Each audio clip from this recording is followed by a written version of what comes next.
జంజీ దెబ్బకి Modi వణికాడు. Cockroach Janata party దెబ్బకి విలవిలలాడాడు. అందుకనినే వచ్చి సెల్ఫీ వీడియోలు తీసుకుంటున్నాడు. అంత భయపడిపోయాడు. తన ప్రభుత్వాన్నే కూల్చేస్తారని భయపడిపోయాడు. ఇది ప్రస్తుతం కమ్యూనిస్టులకి, కాంగ్రెస్ పార్టీకి, సమాజ్వాదీ పార్టీకి, తృణమూల్ కాంగ్రెస్కి, డిఎంకేకి, టీవీకేకి వీళ్ళందరికీ సంతోషకరమైనటువంటి అంశం. మానసికంగా సంతృప్తిపరిచిన అంశం.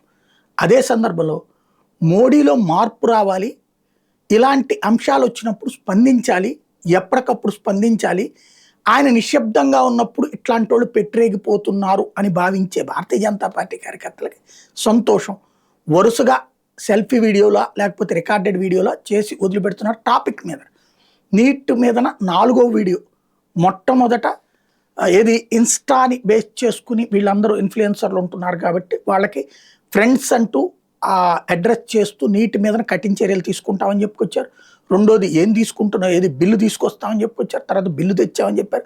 బిల్లు ఆమోదం పొందిందని 3 వీడియోలు చేశారు. 4వది తాజాగా తనని బూతులు తిట్టిన వాళ్ళ మీదన దేశవ్యాప్తంగా వివిధ రాష్ట్రాల్లో కేసులు, జనం కొడుతున్నారు, తిడుతున్నారు, వాళ్ళకి అబ్యూజ్ చేస్తున్నారు వాళ్ళ సోషల్ మీడియా ప్లాట్ఫామ్ మీద. వదిలేసేయండి వాళ్ళని, పిల్లలు మన పిల్లల లాంటి వాళ్ళే దారి తప్పారు, సంస్కారహీనమైన చర్యకు పాల్పడ్డారు, సమాజం సంస్కారం నేర్పండి, అంతేగాని వాళ్ళ మీద వద్దు చర్యలు అన్నటువంటి కోణంలో తాజాగా వీడియో చేసుకొచ్చారు.